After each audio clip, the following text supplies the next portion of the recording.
Hey everybody! Communication has been our word for the last 2 weeks, and I've had many moments where it has resonated with me. You know those situations where something tastes really good and you just don't want to know what's in it because it tastes so good and you want to do it again, you want to have more of it, but if you know what's in it, you'd probably pass on it. I had one of those situations with my hair this weekend.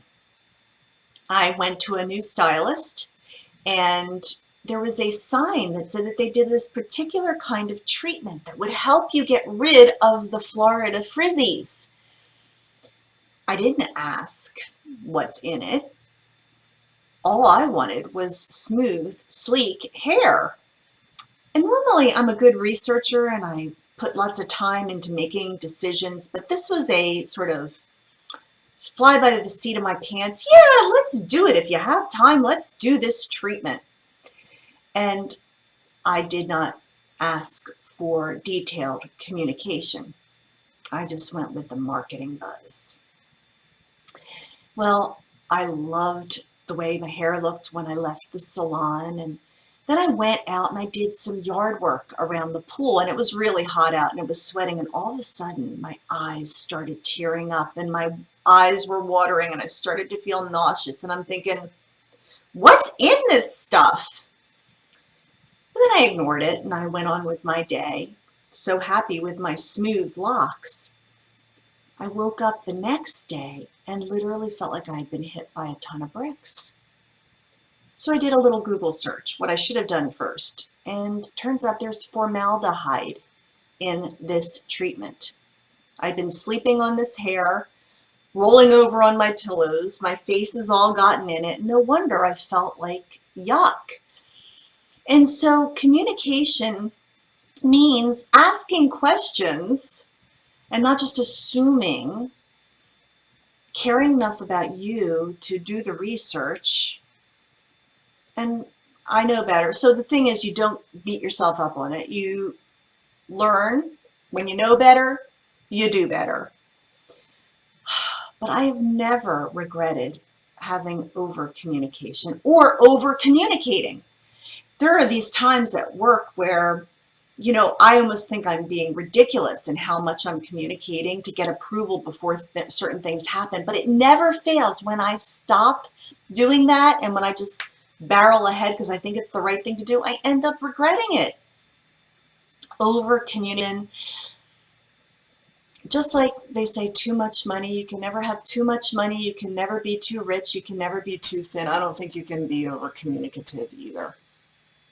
Those are just my 2 cents on communication. Remember my phrase, the less people know, the more they yell. But sometimes the reason you don't know is because you don't ask. Sometimes people are not proactive in their communication, so ask the questions so you don't end up with formaldehyde head. What do we need to follow up communication with? Well, I'm saying a prayer right now for all of us, and I'm picking into the little bag. I'm very excited because my Dina, my niece, who created this little bag of words and did this beautiful, wow, the word is, by the way, truth. So my niece Dina created these angel cards. My friend Renee started this tradition. Dina saw it and decided that she wanted to make her own batch in this little travel pack. She created this font, and I am excited because this week I will get to be, in fact, when you are watching this video, I will be with my Dina and my David and my Shirley and my Tony and my mom. We're having like a little family reunion weekend as I am in New Jersey for a wedding. So the word is truth. And I started out this week's video by saying, you know how sometimes you just don't really want the details? You just want to eat that white cream filled donut and not think about the ingredients? Being a lover of the truth helps us to live an honest life, though. Sometimes we try to talk ourselves out of what is true, and we can be really good liars. I'll talk about myself. I can be a really good liar. True confession. I have not had a drink in 5 years. But when I went to Greece, I wanted to taste the wine. And I thought, come on, it can't be a problem to taste the wine in Greece. It's a trip of a lifetime. It's not like I'm going to make alcohol a part of my life again. And I began, and I did. I enjoyed my time in Greece, and I enjoyed some wine with my different meals and the different celebrations. And when I came back home, it was creeping back in. It wanted to be a part of my life again. And I didn't want to face the truth that alcohol is not really something I can do well. I never considered myself an alcoholic, but I also know that anything I ever regretted in my life started with a few too many drinks.